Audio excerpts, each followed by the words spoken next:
Film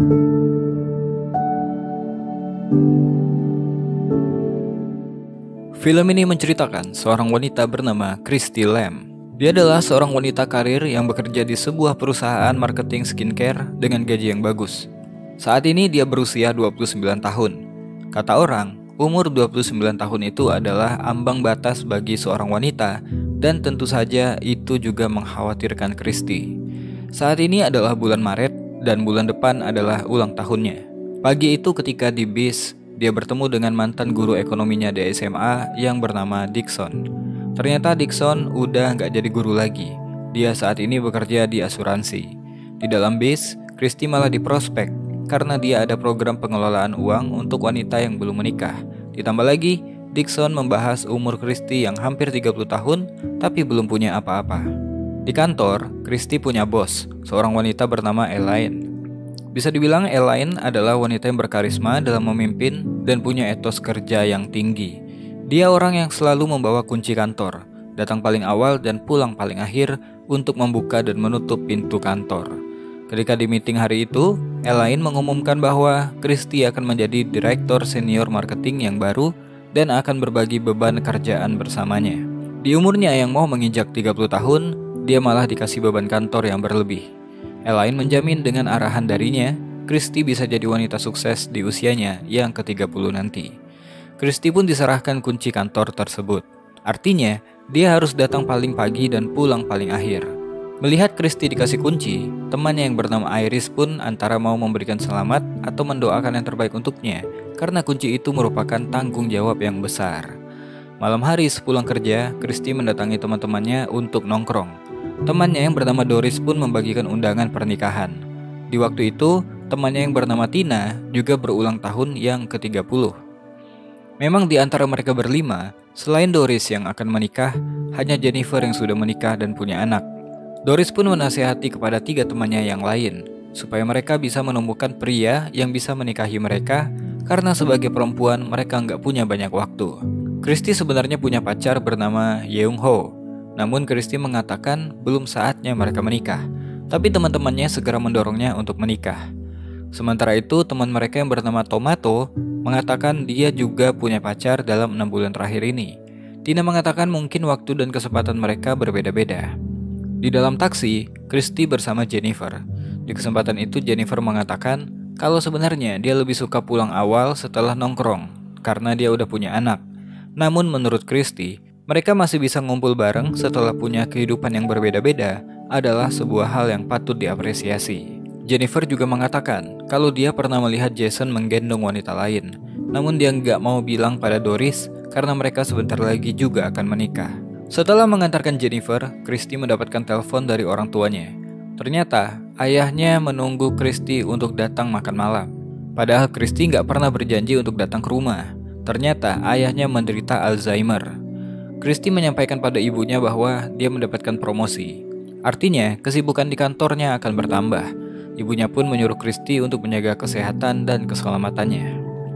Sebelum pulang ke apartemen, Christy singgah ke rumah pacarnya, namun hanya untuk memberi makan kucing dikarenakan Young Ho lagi lembur di kantornya. Sesampainya di rumah, Christy mendapatkan telepon dari Young Ho. Selain membahas tentang kucingnya, Christy mengabari kalau Doris akan segera menikah, dan ini akan menjadi ketiga kalinya Christy menjadi pendamping wanita. Sebenarnya itu kode bahwa Christy ingin Young Ho mengajaknya untuk menikah. Namun Young Ho malah mengatakan dia mau tidur karena harus bangun pagi-pagi sekali. Christy pun menutup telepon tanpa berkata apa-apa. Lagi mengobati lukanya karena dicakar kucingnya Young Ho, Christy pun didatangi oleh Tuan Lung yang menyewakan apartemen. Dia datang untuk mengecek kebocoran yang Christy sampaikan. Melihat foto Christy bersama Young Ho di dinding, Tuan Lung iseng bertanya kapan Christy akan menikah dengan pacarnya itu. Mengingat umur Christy udah mau kepala 3. Setelah melihat kebocoran yang parah di dinding kamar Christy, Tuan Lung pun menyarankan Christy untuk pindah. Dia pun menceritakan kalau sebenarnya gedung ini udah dijual istrinya karena ada pembeli. Sehingga apartemen Christy juga ikut terjual. Sebenarnya Tuan Lung ingin memberitahu sebulan sebelum pemberitahuan. Namun karena kebocoran ini, lebih baik Tuan Lung menyampaikannya sekalian. Tuan Lung menyuruh Christy pindah aja ke rumah pacarnya. Toh sebentar lagi mungkin mereka akan menikah. Namun Christy nggak mau karena rumah pacarnya yang berantakan dan juga dia alergi terhadap kucing. Namun tetap aja Tuan Lung menyarankan Christy untuk tetap pindah.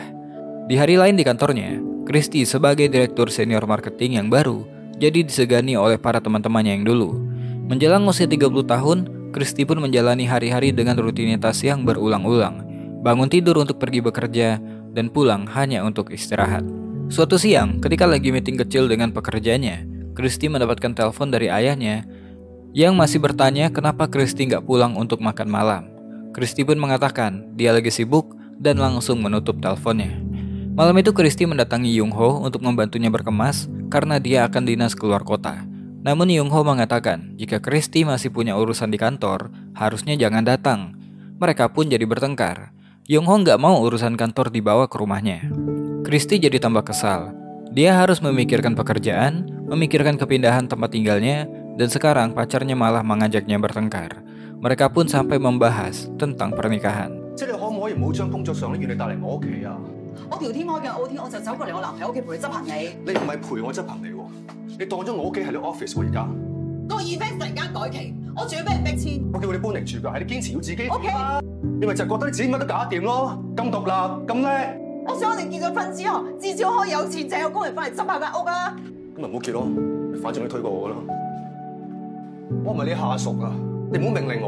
Setelah pertengkaran itu, Christy pun kembali ke kantor untuk memantau timnya yang lagi lembur. Dikarenakan apartemennya ingin dibetulkan dan juga dia nggak bisa tinggal di rumahnya Yung Ho, Christy menelpon Tina untuk menumpang tinggal selama 1 minggu. Namun Tina nggak bisa karena dia punya pacar. Jadinya, Christy pun menerima tawaran Tuan Lung untuk pindah ke rumah keponakannya sementara waktu. Di hari Minggu, Christy pun datang ke rumah tersebut. Sangat sederhana, banyak barang-barang, namun semuanya tertata rapi. Di sana, Christy melihat pesan-pesan yang ditinggalkan oleh keponakannya Tuan Lung dan juga sebuah pesan video. Perempuan ini bernama Wong Tin Lok. Dia meninggalkan pesan video karena dia akan pergi ke Paris. Wong Tin Lok memang suka bepergian dari dia muda. Dia ingin Christy menganggap rumahnya ini sebagai rumahnya sendiri. Dia berharap bisa bertemu dengan Christy setelah dia pulang dari Paris. Setelahnya, Christy menemukan buku autobiografinya Wong Tin Lok. Ternyata secara kebetulan, tanggal lahir mereka pun sama. Tanpa terasa, Christy pun mulai mengenal Wong Tin Lok dari buku tersebut. Wong Tin Lok memang menghabiskan waktunya untuk pergi menonton konser atau pergi mengunjungi tempat-tempat yang belum pernah dia kunjungi sebelumnya. Ketika sekolah dulu, dia disuruh memikirkan tentang impiannya, mau kerja apa dia di masa depan. Namun karena sering bersenang-senang sendiri, di umurnya yang ke-29 ini, dia hanya sibuk bekerja di toko kaset selama 10 tahun terakhir. Wong Tin Lok bekerja pada seorang pria yang dia anggap keluarganya sendiri bernama Paman Dan. Walaupun Wong Tin Lok saat ini udah resign dari pekerjaannya, Paman Dan gak akan memperkerjakan orang lain. Pekerjaan di sini akan selalu terbuka untuk Wong Tin Lok.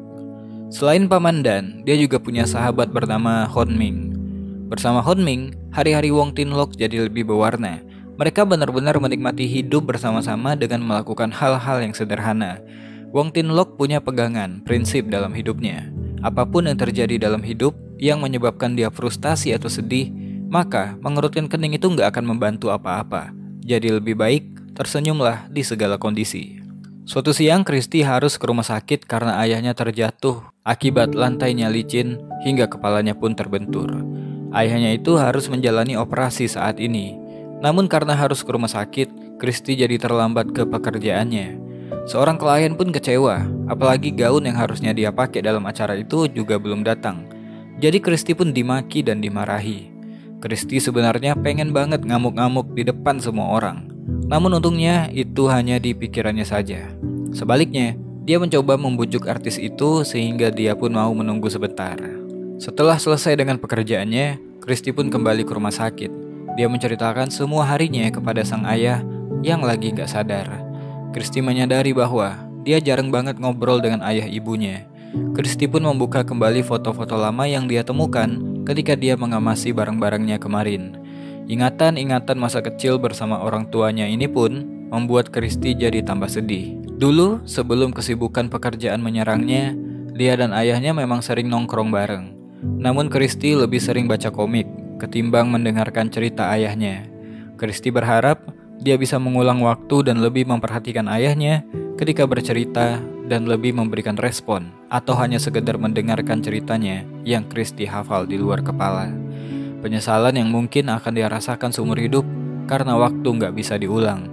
Sayangnya, di hari itu ayahnya Christy meninggal dunia. Kehilangan ayahnya membuat Christy nggak bisa tidur. Setelah melewati masa dukanya, dia pun bertemu dengan Elaine, menceritakan bahwa jabatan ini memberikan tekanan yang berbeda untuknya. Jadi dia pun bertanya, apakah kesuksesan bisa mendatangkan kebahagiaan? Elaine menjawab, kesuksesan hanyalah hasil, namun pilihan hiduplah yang membuatnya bahagia. Dulu ketika di sekolah, Elaine memang sering bolos, sehingga dia nggak khawatir kalau nilai rapotnya jelek. Dia juga pergi ke luar negeri bareng pacarnya dulu, hingga dia menyadari kalau hubungan nggak membuatnya bahagia. Elaine memilih pekerjaan daripada hubungan. Setiap orang punya prioritasnya sendiri, dan setiap pilihan pasti ada harganya. Yang terpenting, setelah memilih, maka kita harus serius menindaklanjutinya. Jadi Elaine pun menawarkan, jika Christy keberatan dengan beban kerja ini, dia akan memilih orang lain untuk mengambil kesempatan. Elaine pun kemudian mengambil kunci kantornya lagi dari Christy. Mulai saat itu, Christy pun berpikir bahwa selama ini, dia pikir dia adalah wanita yang mandiri. Namun ternyata, setelah kepergian ayahnya dan kepulangan ibunya ke desa, dilanjutkan dengan berhenti bekerja, ditambah lagi pacarnya yang sibuk jalan-jalan, Christy sadar bahwa dia selalu sangat bergantung pada semua hal. Sehingga, ketika tidak ada yang lain, dia jadi bingung apa yang harus dia lakukan dengan dirinya sendiri. Christy pun penasaran, gimana Wong Tin Look yang hidup sendirian menjalani hari-harinya.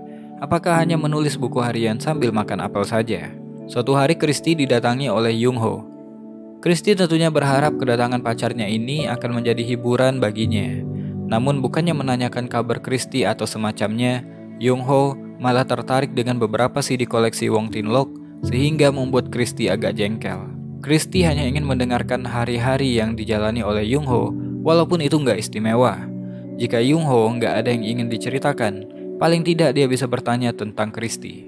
Padahal banyak hal yang terjadi dalam 1 bulan ini. Dia harus pindah dari apartemennya, dia juga berhenti dari pekerjaan dan baru aja kehilangan ayahnya. Christy pun jadi kesal. Dia pun bertanya, apakah ketika di luar kota, Yung Ho merindukannya? Kemudian Christy juga bertanya, apakah Yung Ho benar-benar pergi keluar kota atau tidak? Yung Ho pun gak menjelaskan apapun, dia langsung pergi sambil meminta maaf. Christy pun akhirnya gak sanggup lagi dengan stres yang udah coba dia tahan.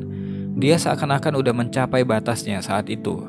Tapi tiba-tiba, Christy jadi teringat dengan buku harian yang ditulis oleh Wong Tin Look. Christy berpikir pengalamannya akan memberikan pelajaran. Sama-sama akan berumur 30 tahun, namun cara mereka menjalani dan menghadapi hidup sangat berbeda. Wong Tin Look udah ditinggal kedua orang tuanya. Memang dia merasakan seperti gak punya apa-apa, namun itulah sebabnya dia mulai menulis semua yang dia lalui, gak peduli apakah itu hal kecil atau besar. Menulis adalah sebuah prestasi baginya. Membaca bukunya Wong Tin Look, Christy lalu membandingkan dengan dirinya. Bagi Christy, dia gak pernah merasa gak punya apa-apa. Setiap hari dia berusaha menjadi versi terbaik dirinya dan terbiasa segala sesuatu berada di bawah kendalinya. Saat ini dia seperti merasa bahwa jika salah langkah saja, dia bisa terjatuh ke sesuatu yang gak dia ketahui. Dia pikir dia nggak takut sendiri, tapi sebenarnya hal itu membuatnya takut. Christy heran, kenapa Wong Tin Look suka melihat ke belakang, mengenang semua hal yang udah pernah dia lakukan. Kenangan memang indah, tapi seharusnya orang-orang melihat ke depan. Di buku harian itu, Wong Tin Look juga menulis ketika dirinya terdiagnosa kanker payudara stadium 3. Hal itu pun dia kabari ke Hon Ming. Tentu aja melihat sahabatnya ternyata menderita kanker, Hon Ming jadi sedih. Namun, tidak bagi Wong Tin Look. Awalnya dia memang sedih mendengarkan diagnosa tersebut. Tapi setelahnya dia berpikir, daripada memikirkan kankernya, lebih baik dia melakukan hal yang belum pernah dia lakukan. Salah satunya, berhenti bekerja dan bepergian ke Paris. Hon Ming pun kemudian memberikannya hadiah boneka untuk menemani Wong Tin Look bepergian. Kemudian mereka pun saling sadar bahwa kebersamaan yang saling mereka lalui selama ini membuat diri mereka menyukai satu sama lain. Akhirnya, Hon Ming pun mengatakan dia akan menunggu Wong Tin Look pulang dari Paris dan setelah membantunya melewati operasi kankernya, mungkin mereka akan menikah. Membaca buku tersebut, Christy pun jadi terharu. Saat ini Wong Tin Look sampai di Paris. Dia bersenang-senang di sana, mengunjungi tempat-tempat yang dia kenali lewat drama kesukaannya. Dia akhirnya berhasil mewujudkan keinginannya dengan melihat Menara Eiffel yang asli. Hari itu adalah hari ulang tahun Wong Ting Loc dan juga hari ulang tahunnya Christie yang ke-30. Sementara Wong Ting Loc merayakannya di depan Menara Eiffel, Christie merayakan ulang tahunnya dengan berterima kasih pada Wong Ting Loc. Karena berkat bukunya, Christie jadi mengingat bahwa banyak hal yang mendasar dalam kehidupan ini. Walaupun emosi mereka terhubung secara paralel, Christie tahu bahwa setelah Wong Ting Loc pulang nanti, mereka akan menjadi sahabat yang baik. Sampai-sampai Christie pun berhayal, dia tengah menemani Wong Ting Loc mewujudkan impiannya, yaitu berfoto di depan Menara Eiffel. Film pun selesai. Gak peduli berapa usia kita, hidup kita menghitung mundur hari demi hari. Berapapun waktu yang tersisa, teruslah lakukan hal-hal yang ingin kita lakukan dan pergi ke tempat yang ingin kita kunjungi. Stop membanding-bandingkan hidup dengan orang lain, karena setiap orang punya episode hidupnya masing-masing dan setiap kita ada masanya. Banyak hal yang gak dapat kita kendalikan dalam hidup, yang bisa kita kendalikan hanyalah pikiran kita. Karena itulah, ingatlah selalu setiap hal yang positif. Mungkin itu aja buat video kali ini. Saya Abisa Putra. To be continue, stay positive.